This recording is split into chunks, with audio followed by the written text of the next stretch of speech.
Bem-vindos à segunda edição das notícias da semana. Hoje é dia 24 de março e, como tenho muito para vos apresentar, vamos já diretos ao assunto.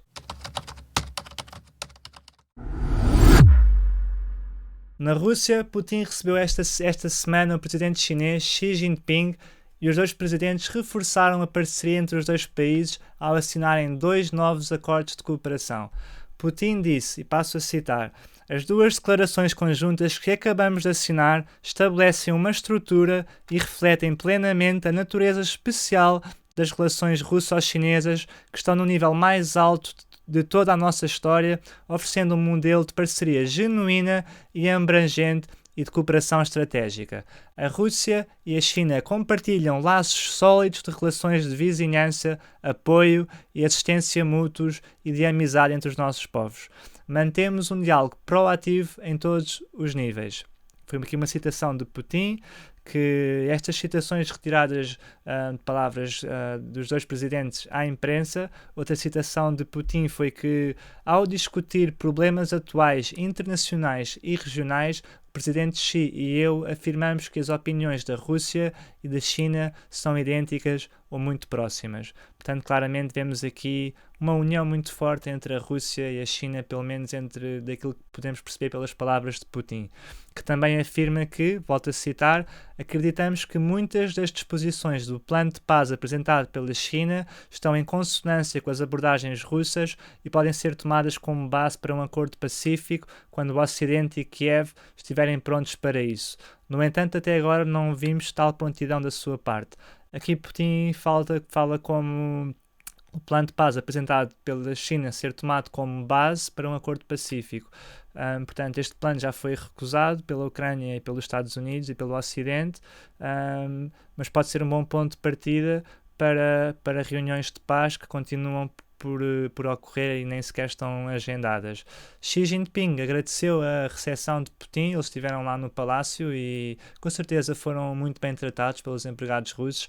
E Xi Jinping disse que, passo a citar, através dos nossos esforços comuns, as relações sino-russas estão a evoluir a um ritmo sólido e sustentável. A confiança política mútua entre os nossos países está aprofundando, os interesses comuns estão multiplicando, as nossas nações estão a aproximar-se e a cooperação nas dimensões comercial, económica, de investimento, energética, cultural, humanitária e interregional está a avançar.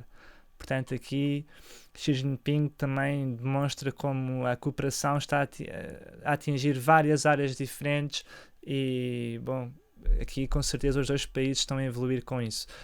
Com estes acordos, a China continuará a expandir a sua influência na Rússia, sendo devido às sanções, a Rússia não tem muitas mais opções, não é? E, portanto, a China será de longe o seu grande parceiro, e é um facto que várias empresas chinesas preencheram o vazio deixado por empresas ocidentais na Rússia a quando da invasão e das primeiras sanções. E além disso, a China fica a ganhar em termos de energia fóssil, poderão comprar combustível mais barato do que o valor de mercado, porque a Rússia faz sempre um desconto para os seus amigos, não é? E isto, obviamente, para contornar as sanções. E para a Rússia, portanto, o acordo é basicamente isso, permite a entrada de investimento estrangeiro na sua economia, uma economia que está bloqueada para meio mundo e, portanto, a Rússia sai a ganhar isso. Portanto, serão muitos bilhões de rublos em vendas de combustíveis fósseis e uma coisa que eles falaram também foi que estas vendas serão sempre feitas utilizando a moeda dos dois países, ou o rublo ou o yuan. E apesar de não terem comentado nenhum nem outro a parceria a nível militar, recentemente têm surgido informações e algumas imagens de drones chineses a serem utilizados na Ucrânia.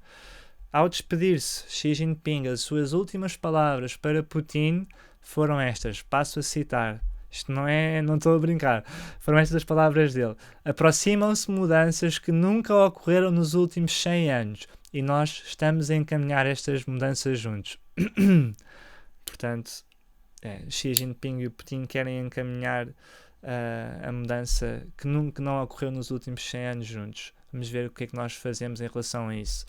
E não foi só Xi Jinping que visitou esta semana, também vários líderes e representantes de muitos países africanos reuniram-se com Putin em Moscou para uma conferência intitulada Rússia e África no Mundo Multipolar.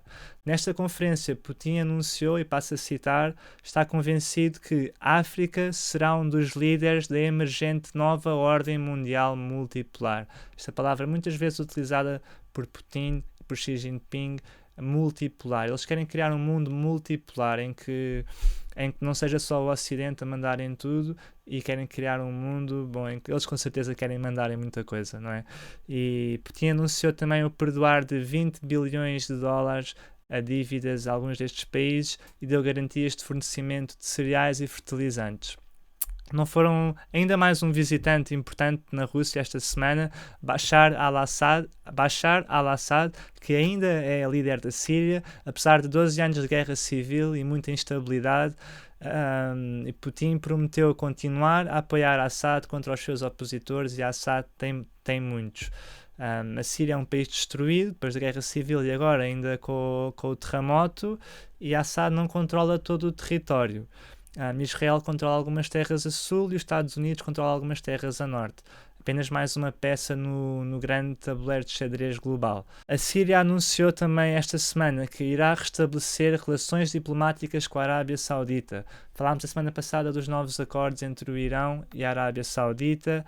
Agora, depois de reunir com Putin, também a Síria restabeleceu a diplomacia com o Reino Saudita. Portanto, aqui no Médio Oriente também está a mudar de certa forma o paradigma, e relações que não existiam estão a passar a existir, e portanto é interessante analisar isto tudo assim a nível global. E o que isto demonstra é que a diplomacia no mundo está bem ativa, e a Rússia e a China posicionam-se como os grandes opositores à presente ordem mundial liderada pelo Ocidente. A nossa ordem mundial, eles agora querem criar a sua ordem mundial multipolar. E será isto tudo sinais do mundo em mudança? Teremos capacidade de acompanhar? O futuro dirá, meus amigos. Da Rússia, vamos para o Reino Unido, que anunciou que irá fornecer munições de urânio desativado à Ucrânia. Um representante do Ministério da Defesa afirmou que estas munições são altamente eficazes contra tanques e veículos blindados. Portanto, são munições perfuradoras e bastante explosivas. É a primeira vez que este tipo de armas são fornecidos aos ucranianos. Os russos também têm este tipo de armas no seu arsenal, mas não há indícios de que as tenham utilizado, pelo menos até agora. Estas armas são extremamente controversas, pois não só são altamente destrutivas, como podem levar a um aumento de doenças como o cancro e problemas congénitos. As Nações Unidas estão preocupadas com este desenvolvimento e são contra o uso deste tipo de munições, seja onde for. Não seria a primeira vez que estas armas seriam utilizadas, pois infelizmente já causaram vítimas mortais na antiga Jugoslávia em 1999 e também no Iraque e no Afeganistão. Passo aqui a citar um artigo da Al Jazeera que comenta o uso destas armas em Fallujah, uma cidade iraquiana onde, de acordo com um artigo da Johns Hopkins University, nos Estados Unidos, se deu a batalha mais sangrenta nesta guerra. Um estudo frequentemente citado intitulado Cancer, Infant Mortality and Birth Sex Ratio in Fallujah, o Iraque, de 2005 a 2019, envolveu uma pesquisa de porta a porta com mais de 700 famílias em Fallujah. A equipa de investigadores entrevistou cidadãos acerca das taxas anormalmente altas de cancro e defeitos congénitos. Um dos autores do estudo, o químico Chris Busby, disse que a crise de saúde em Fallujah representou a maior taxa de dano genético em qualquer população já estudada. As estatísticas oficiais do governo iraquiano mostram que antes da Primeira Guerra do Golfo, em 1991, a taxa de casos de cancro no Iraque era de 40 para 100 mil pessoas. Em 95 aumentou para 800 para 100 mil, depois da Primeira Guerra do Golfo, e em 2005, após a guerra no Iraque ter começado, dobrou para pelo menos 1.600 por 100 mil pessoas. As estimativas atuais mostram que a tendência crescente continua. Estou aqui a citar o artigo da Al Jazeera, este artigo é de 2012, portanto pode haver informações mais recentes. Neste artigo é também citado um médico que, quando o artigo foi publicado, representava a Sociedade Iraquiana para a Administração da Saúde Pública, Passo a citar o Dr. Haddad. Eu e os meus colegas notamos um aumento em Fallujah de malformações congénitas, esterilidade e infertilidade. Em Fallujah temos o problema dos tóxicos introduzidos pelos bombardeamentos americanos e pelas armas que eles usaram, como o urânio desativado. Não foram só os iraquianos que foram afetados, até alguns soldados americanos sofreram com isso. Em zonas bombardeadas com estas munições na antiga Jugoslávia e no Afeganistão também se registaram aumentos nas doenças genéticas e problemas já referidos. Apesar de serem criadas a partir de urânio, estas armas não são diretamente radioativas. O que acontece é que depois da sua utilização e resultante explosão, elas libertam pós tóxicos. E são estes pós que representam o perigo, particularmente para os mais novos. No Iraque, estima-se até que os danos causados por estas armas acentuaram-se depois da guerra, quando metais e outros materiais contaminados foram reaproveitados para a reconstrução do país. E, portanto, sabe-se lá onde é que esses materiais podem ter acabado, mas alguns podem ter acabado em casas de pessoas, escolas, edifícios públicos e sem as pessoas saberem que estavam contaminados. E, portanto, sobre o envio de armas de urânio desativado, Putin diz o seguinte, e passo a citar: parece que o Ocidente realmente decidiu lutar contra a Rússia até o último ucraniano, não mais em palavras, mas em ações. A esse respeito, gostaria de observar que, se tudo isso acontecer, a Rússia terá que responder de acordo. O que quer dizer é que o Ocidente coletivo já está a começar a usar armas com componente nuclear. Portanto, temos aqui a escalada, não só no calibre das armas que se enviam, mas também nos comentários. O Ministério da Defesa britânico defendeu-se, dizendo que os comentários de Putin representam a típica desinformação e que este tipo de munições são, passo a citar, um componente padrão e não têm nada a ver com armas nucleares.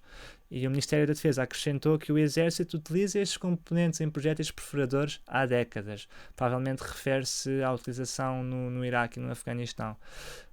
No meio disto tudo, mais uma vez, quem sai prejudicado é o povo ucraniano.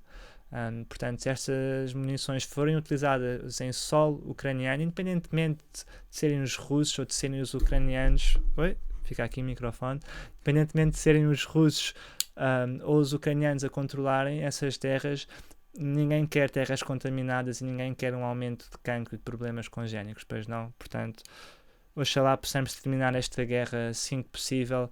É urgente encontrarmos a paz, pois se formos incapazes de o fazer, quais serão as consequências? Fica a pergunta. A semana passada também se celebrou, eu peço desculpa, agora estamos a entrar aqui num mundo um pouco triste, porque falar de guerra custa sempre muito e realmente temos sempre que pensar nas pessoas que são afetadas por isso.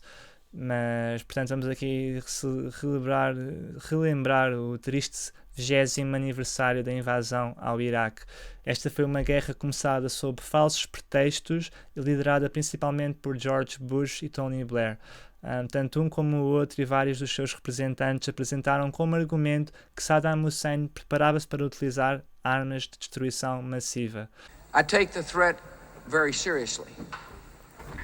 I take the fact that he develops weapons of mass destruction very seriously. Depois da invasão e de 8 anos, de 2003 a 2011, em que os Estados Unidos e a NATO controlaram o Iraque, tais armas nunca foram encontradas e centenas de milhares de inocentes perderam a vida e milhões ficaram refugiados, causando uma grande instabilidade naquela região. Apesar disso, nunca nenhum destes supostos líderes, como Bush ou Tony Blair, acataram com quaisquer consequências e hoje continuam a falar em conferências e a participar na política dos seus respectivos países, apesar de serem graves mentirosos e terem contribuído aqui para a morte de centenas de milhares de pessoas. Nesta guerra, tal como em todas as guerras, foram cometidos crimes gravíssimos, maioritariamente pelas forças americanas. Já falámos anteriormente sobre o impacto da utilização de armas de urânio desativado em Fallujah, mas não foi só isso. Os americanos participaram também na tortura de prisioneiros iraquianos, alguns dos quais completamente inocentes. Existem fotografias disto, da prisão de Abu Ghraib. Quem quiser e quem tiver estômago pode pesquisar.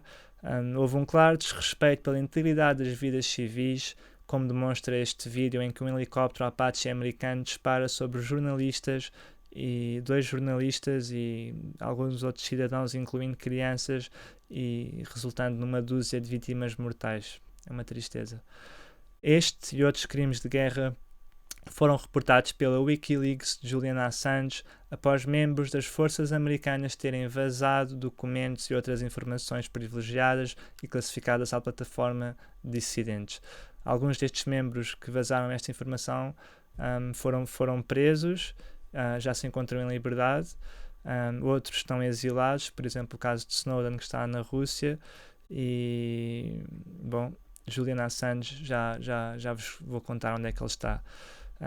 Mas antes gostava de dizer, não vou fazer mais comentários sobre os crimes de guerra cometidos pelos americanos, pois quem quiser saber mais basta que utilize um pouco a cabeça e o Google. E esta guerra no Iraque, o que se passou aqui, para mim demonstra bem a hipocrisia dos nossos queridos líderes no Ocidente. Primeiro invadimos um país soberano, sobre falsos pretextos, e eliminámos o seu líder. Depois destruímos o país, ficámos com os seus recursos e cometendo crimes de guerra ao longo do percurso. Quando finalmente fomos embora, deixámos para trás um sistema instável que não teve capacidade de reagir quando aumentou o extremismo e foi fundado o Estado Islâmico, que chegou a controlar largas porções do território iraquiano e que ainda representa uma séria ameaça às populações. Como se isto não bastasse, e de acordo com a Universidade de Harvard, a guerra no Iraque teve um custo para os americanos de 3 trilhões de dólares ou 3 milhões de milhões de dólares. E para finalizar, o herói da guerra da informação, responsável pela publicação das provas dos crimes de guerra dos americanos, Julian Assange, encontra-se preso numa prisão de máxima segurança em Inglaterra há quase 4 anos. Não é acusado de nenhum crime pelo governo inglês, mas é acusado de crimes de espionagem pelos americanos. O seu crime foi publicar informações que comprovam quem são os verdadeiros criminosos. Se extraditado do Reino Unido para os Estados Unidos, Assange pode ter que cumprir até 175 anos de prisão. Pergunto, são estes os valores de liberdade que representamos no Ocidente? Na minha opinião, não. Próxima notícia. 2 membros da NATO, a Polónia e a Eslováquia, decidiram fornecer jatos de guerra ao exército ucraniano. Não são os jatos mais avançados, não são F-16 nem F não sei das quantas, mas sim os MiG-29, originalmente criados na União Soviética. Portanto, são aviões já relativamente antigos. Zelensky há muito que pede à NATO que lhe envie aviões de guerra. A Polónia e a Eslováquia foram os primeiros a aceder a este pedido e vamos ficar atentos para ver se mais alguém fornece aviões. Apesar de tudo, estes aviões, alguns até estão operacionais e serão usados para peças ou terão que ser renovados pelos ucranianos, mas há outros que estão bem operacionais e podem ser utilizados no cenário de guerra. A Polónia tem sido os países que mais têm apoiado a Ucrânia. Esta semana, o embaixador polaco em França fez as seguintes declarações em direto para uma entrevista televisiva. Ou a Ucrânia defende a sua dependência, ou seremos forçados a entrar no conflito. Foi uma frase dita pelo embaixador polaco em França, que indica que se a Ucrânia cair, se o governo cair e se o exército não tiver capacidade de defender contra as forças russas, será a Polónia, que passo a citar o embaixador polaco em França, será forçada a entrar no conflito. Portanto, sendo a NATO uma aliança militar, se a Polónia entrar em guerra com a Rússia, então será a NATO entrar em guerra com a Rússia. É isso que significa uma aliança militar, ou não? Digam aí nos comentários. Aqui agora, noutros destaques mais rápidos, em Nova Iorque e em Itália, mulheres transgênero venceram competições desportivas esta semana. Em Nova Iorque foi uma competição de ciclismo e em Itália uma competição de atletismo. Ontem, a World Athletics, a organização responsável pelas maiores competições internacionais de atletismo, proibiu mulheres transgênero de competir na categoria feminina e reduziu também os níveis de testosterona para todos os atletas que queiram competir na categoria feminina. Portanto, na mesma semana em que 2 mulheres transgênero vencem competições desportivas, a maior organização de atletismo proibiu as mulheres transgênero de participar nestas competições. E Sebastian Coe, presidente desta associação de atletismo, diz que a medida foi tomada, passo a citar, para proteger a categoria feminina. Com certeza lá virão alguns defensores da causa trans alegar que a maior organização de atletismo do mundo é transfóbica, mas a mim parece-me que venceu o bom senso. Será justo para as mulheres que competem ter que enfrentar mulheres trans com corpo de homem? É um facto biológico que os homens têm mais força e mais poder em matéria física, falando de uma maneira geral, obviamente. Afinal, é por isso que existem competições separadas por sexo, pois seria injusto colocar homens a competir contra mulheres. E, portanto, vamos continuar aqui a acompanhar este tema dos transgéneros no desporto, que realmente, bom, sinceramente, acho que as mulheres têm que ter o seu espaço para poder competir contra outras mulheres. É que estas questões são tão simples, não é? Mas bom, não me vou alongar porque isto era suposto ser só um destaque rápido e qualquer dia faço um vídeo só sobre isso.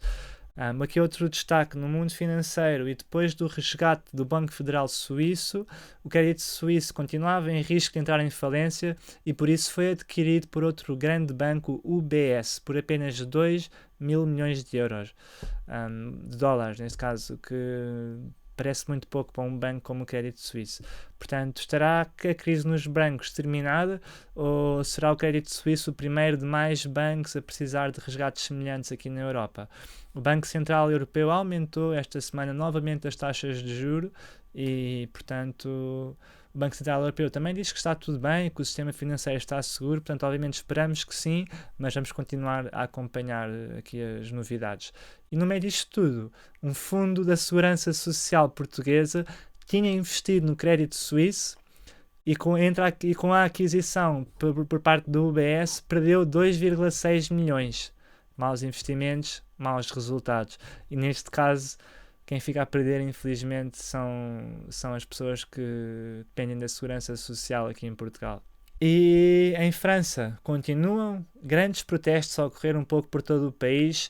No início da semana, a moção de censura apresentada pela oposição contra Macron não passou, pelo que o presidente francês continua com o poder de avançar com a sua mudança na idade de reforma. Macron tem dado algumas entrevistas e já vamos numa semana de protestos que se intensificaram por várias cidades. Também para a próxima semana, o rei Carlos de Inglaterra tem visita marcada a Paris, onde tem um jantar marcado com Emmanuel Macron no mítico Palácio de Versalhes, onde no passado o rei, decapitado por uma guilhotina, Luís XVI, celebrava as suas famosas festas. Talvez a visita venha a ser adiada, mas até agora continua no programa. E eu digo que a visita venha a ser adiada porque, bom, não imagino o Macron a ter lata para ter um jantar com literalmente o rei de Inglaterra no Palácio de Versalhes, enquanto estão milhares e milhares de pessoas a protestar por imensas cidades e está a haver imensa revolta social. Portanto, acho que iria passar uma péssima mensagem. Portanto, assumo que esta visita venha a ser adiada, mas vamos ficar atentos. Pode ser que o rei passe lá no Palácio Macron e tenham lá uma boa refeição e com certeza seria muito giro se isso acontecesse e seria muito interessante analisar o que é que os manifestantes iriam fazer a seguir a isso. Mas pronto, maltinho, olhem, por hoje é tudo. As notícias da semana estão completas e, como sempre, muito obrigado por assistirem. Um grande bem-aja. Podem seguir os links que eu deixei na descrição. Tem aqui todas as fontes e todos os artigos e imagens que eu apresentei no vídeo. Podem aceder através de um dos links na descrição. E tenho mais alguma coisa a dizer? Eu acho que não. Paz e amor. Hoje falei bastante de guerra e que se foda a puta da guerra. Desculpem-me o meu português, mas venha a paz. Eu quero é paz no mundo, paz para a minha família, paz para todos os seres humanos. Será pedir demais? Eu acho que não. Mas pronto, agora sim, não percam o próximo episódio, porque nós também não.